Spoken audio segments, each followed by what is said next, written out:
عارف ليه مستحيل يحصل صلح ما بين اليهود والفلسطينيين؟ في حاجات بتورث من الأهالي زي الشكل والممتلكات وكمان الصفات، والصفات أصعبهم لأنها عاملة زي المرض الخبيث، مهما حاولت تتبرى منها هي جواك ملحقاك. وراء كل حاجة بتحصل مجموعة حاجات. أنا مريم رجب في ما وراء الحاجات.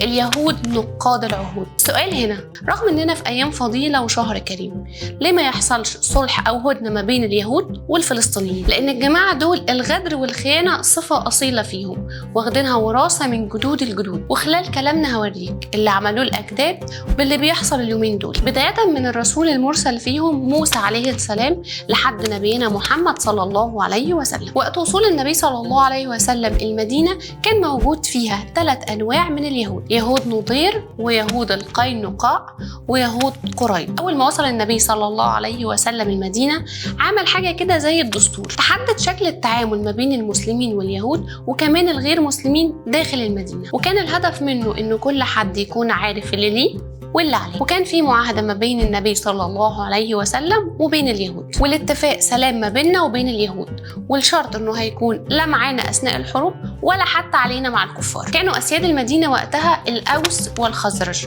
وكان كل جماعه في اليهود اتباع جماعه من دول. في يوم من الايام راحت واحده من نساء المسلمين سوق قينقاع، لان يهود قينقاع كان معروف عنهم انهم من صناع الاواني والصاغه. المهم كان ليها حاجه هناك، ولكن اليهود هناك ابتدوا يعترضوها وكانوا عايزينها تكشف عن وشها. الست رفضت طبعا تكشف عن وشها، ولكن الصايغ ده وشويه من اليهود شدوا الطرحه من على دماغ الست لحد ما انكشف وشها، شبه بالظبط اللي بيحصل في نساء فلسطين اما في السجون او عند المسجد الاقصى. المهم كان شايف واحد من المسلمين المشهد ده، فغار على عرض مؤمنه وقتل اليهودي ده، فتلموا اليهود على المسلم وقتلوه. وصل الخبر لسيدنا النبي صلى الله عليه وسلم، والمسلمين كانوا عايزين القصاص في النقطه دي. راح سيدنا النبي صلى الله عليه وسلم سوق قينقاع وقال لهم اما يدخلوا الاسلام او يحسنوا التعامل مع المسلمين والا هيحاربهم. يهود قينقاع كانوا اشرس انواع اليهود الموجودين في المدينه، وكانوا لسه المسلمين منتصرين في غزوه بدر.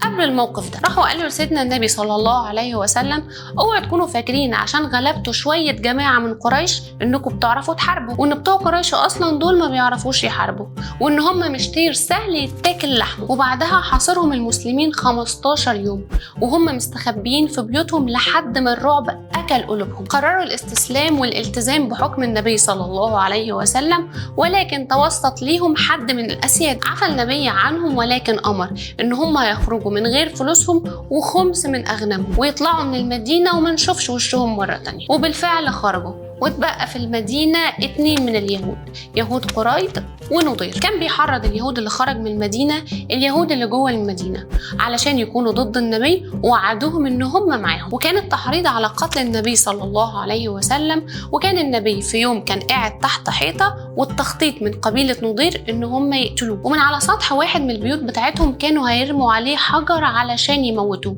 وده عكس العهد. ولكن نزل وحي على سيدنا النبي صلى الله عليه وسلم باللي هم ناويين يعملوه، فقرر النبي ان هم يطلعوا من المدينه هم كمان، واداهم مهله 10 ايام عشان يسيبوا المدينه.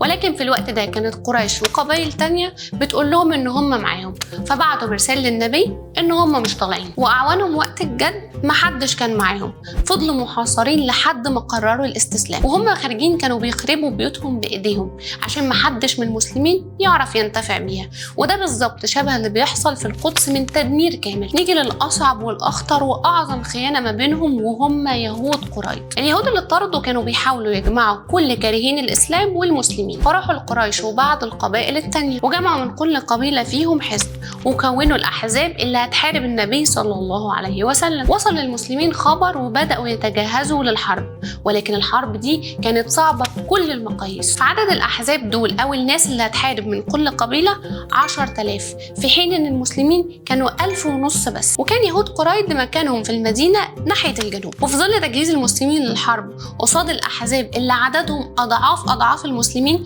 جت فكره لواحد من الصحابه، والفكره ان هم يعملوا خندق. الخندق ده كان عباره عن حفره كبيره جدا وعميقه قوي بعرض كل المدينه، بحيث ان هم ما يقدروش يعدوا الحفره دي، وان لو حد حاول هيقع جواها. شبه كده فكره الانفاق في غزه، بيخافوا من هنا قوي خد بالك. وحفر المسلمين الخندق، ولكن وصل للنبي صلى الله عليه وسلم خبر انه يهود قريظ خانوا وانهم ناويين يساعدوا، فبعت النبي 2 من سادة الأوس والخزرج يشوف اليهود خانوا فعلا ولا لا، واختار ال2 دول عشان هم عايشين مع اليهود اكتر واكيد عارفينه، وعرفوا انه فعلا خانوا.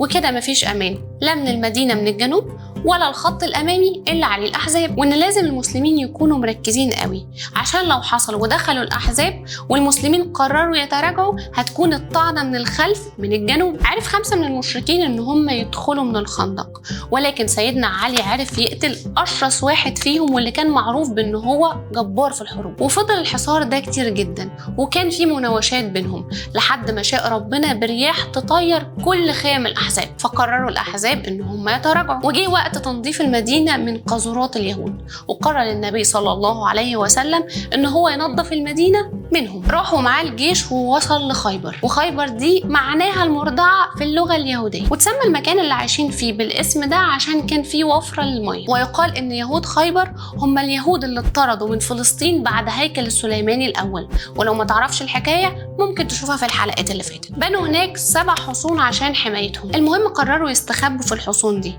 فضل المسلمين يفتحوا حصن ورا التاني لحد ما وصلوا للآخر وقرروا يستسلموا، وأمر النبي يطلعوا من غير سلاح ولا مال بس بهدومهم، وبكده تكون نطفت المدينة منهم عقبال القدس. نفسهم مهما طال قصير، ما تقلقش. ما تنساش لو كنت على اليوتيوب تتأكد انك عامل سبسكرايب، ولو كنت على الفيس تعمل لنا كومنت وشير. انا مريم رجب كنت معاكم في ما وراء الحكاية.